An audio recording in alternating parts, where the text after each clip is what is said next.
little different. Firstly, a little bit of background. This is Green Renters. That is us, pretty much. One of them you might recognise.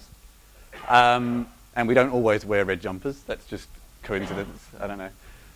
We started a couple of years ago as a blog around sustainable living for people in rental properties. We got sick of going to expos and workshops and well-meaning events put on by councils and community groups and getting absolutely nothing that was relevant to someone living in a rental property.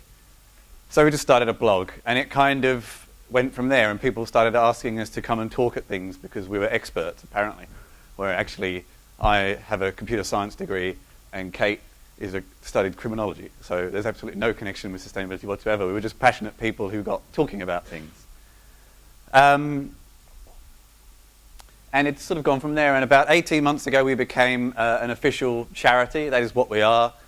And we do all sorts of things around the country, which I'll come back to in a minute. But firstly, just a little bit of background. Why renters? Currently, actually, despite the Australian dream, just over a quarter of the population, around 30%, last census. The age range is changing. Most people now are renting until later in their life. In the inner city, around here, around City of Yarra, City of Port Phillip, etc., can be up to 70% and more, and it's the same in Sydney and most of the other capital cities.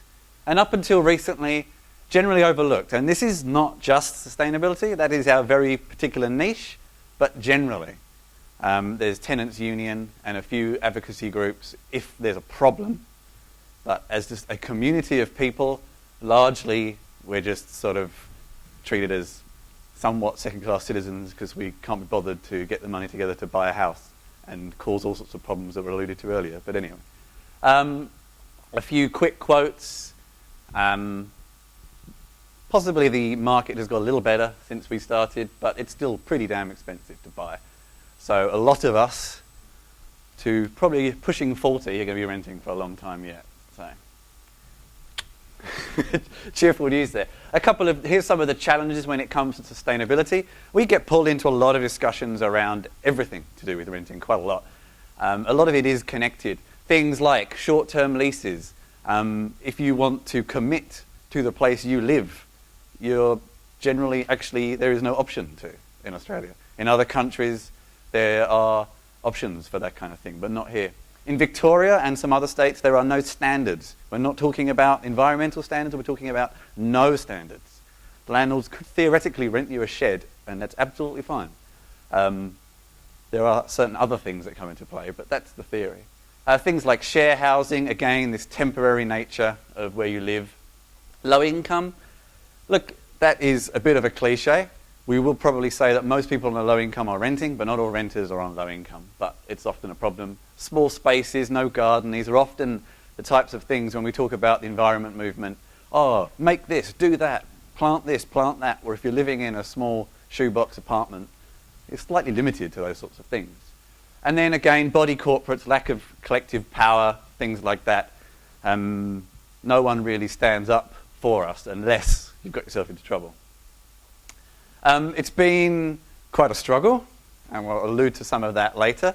But we've had a fair bit of success. This is an award we won from Earth Hour a couple of years ago, which was very nice. Kate got to go and meet Peter Garrett, which, I don't know, that's a good thing or a bad thing. And we've had a lot of media recognition with what we do, and a lot of coverage. Our social media activity is fairly broad. Our website gets a lot of traffic. We've run projects and programs around the country that no one's ever done before with bodies of people that no one has ever done them with before. And we do this all on no budget. You might have some organisations saying, we've got no budget. We literally have no budget. Smell of an oily rag, to say. But there's been a lot of positives along the way. So firstly, leading up to our games, shall we say, sustainability is hard work. It's kind of a buzz topic that is sort of waning a little bit, and quite often you find yourself preaching to the converted. And what we do is very low level. It's not creating policies, it's not creating academic papers, it's talking to people where they are in their home about simple, basic things. It's not very glamorous. When it comes to talking about groups and what they're doing, we don't often get mentioned because we're not doing something that's whiz-bang fantastic. It's talking to people about turning off light switches and things. It's not actually particularly glamorous. And when we're not talking to the converted, people have a short attention span. We're often doing public events where you've got families in tow. I don't want to talk about that. Give me a spiel and then off I go again, etc., etc. There's a lot of factors weighing against you doing anything kind of in-depth. And we do a lot of workshops, but they're often, say, an hour to 2 hours, and they work fairly well, but not everyone wants to go to a workshop. So our idea was to write a 3-year research program and produce an academic paper. No, of course it wasn't. It's a game, of course, or why would I be here? We took a few old favourites, and something's gone wrong there. Okay. Some slides seem to have vanished into the ether. We took some old favourites. This is not an old favourite. This is what we made. I'm not quite sure where they went. But I do actually have the real things here, which is probably better. These are very much in the early stages. I will talk about where we're going next in a minute. But these are the early stages of the games. So this is currently Sneaks and Ladders. It's going to be renamed to Door Snakes and Ladders. I don't know why we never thought of that in the first place. This cost us about $50 down at Officeworks. And it's got quite scratched and all sorts of things spilt on it over the past few months. But it's been outed a fair bit. Sorry, it'll be okay. I'll refer to the screen now.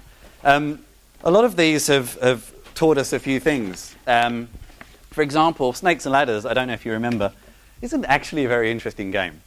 It's pretty boring. You just go up and down stakes and ladders. It appeals to a certain age group. And that's one thing we've kind of realised. We needed to make it a bit more interesting. So it's kind of a good job that we only spent about $60 on it because we have refined it over the process of this year and made it a lot better. Things like sometimes it's not very clear where these ladders are starting and finishing. The guy who put this together for us, some of the snakes and ladders aren't really accurate in terms of the win and the loss of the sustainability issue and things like that. And a lot of the time, not a lot is going on. You're just moving around and nothing's really happening. It's kind of dull sometimes. That's someone playing it. And then we took Monopoly, another family favourite, and created Rentopoly. Which, here we go again.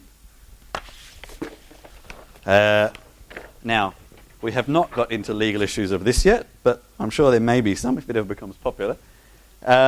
We hope to think it's slightly different enough to make us not get sued. But this is Monopoly, basically, but it's been vastly simplified because both of these games are supposed to last sort of 10 to 15 minutes. And you don't want to be explaining instructions for half of that. So in this game, you get given a property card at the beginning. Nothing new there. That's got your rent on it. You go around the game. You get the option of purchasing improvements to your house, which save you money. So theoretically, we just give you money for improving your place. It's all positive. You get paid halfway around the game. You have chance cards where good and bad things happen. If you go back to living with your parents or couch surfing, you miss a turn. And it's fairly quick. And whoever has the most money at the end, when you get back around to rent day, is the winner. This was an interesting one as well. When we play tested it initially, we realised the message was all wrong. It was still too much like Monopoly, and everyone was just trying to rip each other off. And that didn't really help the message. So, again, it was good that we didn't spend that much money on it, and it's become a lot more positive. And here's some, as you might be able to tell, children playing the game, which is interesting because we not only deal with topics of sustainability, but renting. And for the most part, kids of this sort of age, that's a bit lost on them, and finances and things like that are a bit confusing, but they love it, strangely. They sort of ignore all that completely and just go for the bits they do identify with. And that is from last summer. It's a picture of that seems to get posted a lot. But so that is Rentopoly at the moment. So as I said, lessons so far was tested a lot. With something like a board game, okay, a computer game is hard to make, but it's also easier to tweak if there's a problem, especially if it's an online game. With these, once they've kind of been printed and made, we sort of stuck with it for a while. So test it first. We had lots of very basic versions we tested first. The audience hasn't necessarily been who we've expected. It's been a very wide variety of people from the intended age group, which was sort of 16, 17 plus, but also a lot of younger children. We were at a childcare centre last week, which was interesting. We actually learn't very quickly that kids don't really get rules. So having board games is quite hard because just chaos reigns and nothing really happens. So that's been interesting. And I say expensive, but to be honest with you, in the scheme of the types of things you guys are creating, they're probably not that expensive actually. But I'll come to that in a minute. What's next? So this is a hint at what's next. Margot got very excited and thought this is what I actually had, but this is someone else's. The intention was always to make them life-size. So they would be 4 meters squared, and the people would actually be the playing pieces. Much better for events, attracts people's attention straight away. People can drop in and out of the game without ruining it for other people. Some giant dice, some giant cards, etc., etc. But to print, I think this is even bigger than what we're aiming for, but to print a 4 meter square canvas, which is what we kind of worked it out at, is between $2,000 and $3,000 for one print. And there's only even 2 companies in Melbourne that even do it. It's fairly specialised. And for a lot of the other reasons I mentioned, thank God we didn't go down this path straight away, because the games weren't really ready for it yet anyway. So this is the final intention. And they are to be hired out for events, O-weeks, work parties, things like that, especially workplaces that want to have a sort of positive message fun days every now and then. We've already had quite a lot of interest in when they're ready. And we're talking about crowdfunding. This is how we're kind of funding it. It's not just paying for the printing. It is in the short term. But here is an example.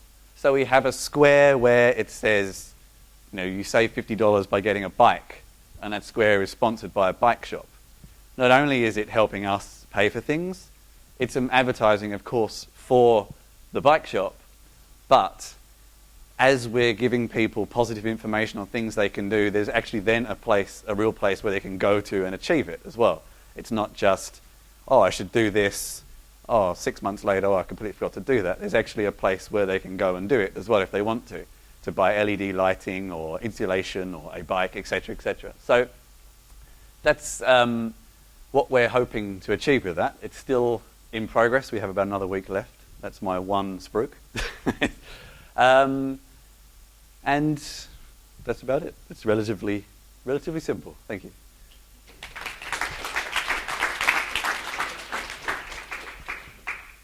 If there's any questions. One question for Chris, please.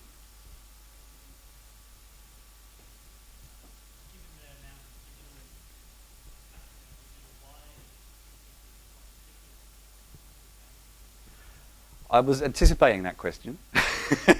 And I don't really have an answer. I don't really know why we decided to go down a board game route in the first place. It just seemed the obvious thing to do at the time. We don't drive. We can't carry lots of stuff around. It's a lot easier for us to take something like this, even the canvas when it's folded up, than taking computers and power supplies and things like that around. I don't know, it just seemed the more obvious thing to do and something we could do ourselves. I do come from a programming background, but I haven't got the time to program a game on top of all the other things I do, and it was a lot quicker to make something like this. So it just seemed the obvious thing to do at the time, really.